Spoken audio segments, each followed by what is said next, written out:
How to fix Snapchat video call problem easily and fast. Hello guys, so first thing you want to do is go to the settings on your phone and then go to the apps manager like this.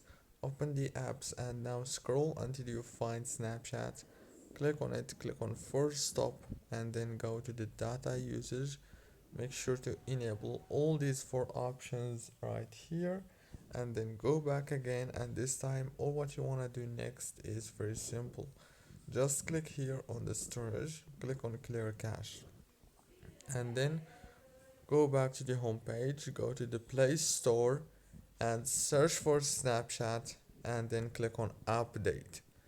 That's it, very easy and simple. Don't forget to like and subscribe, and thank you so much for watching this video until the very end.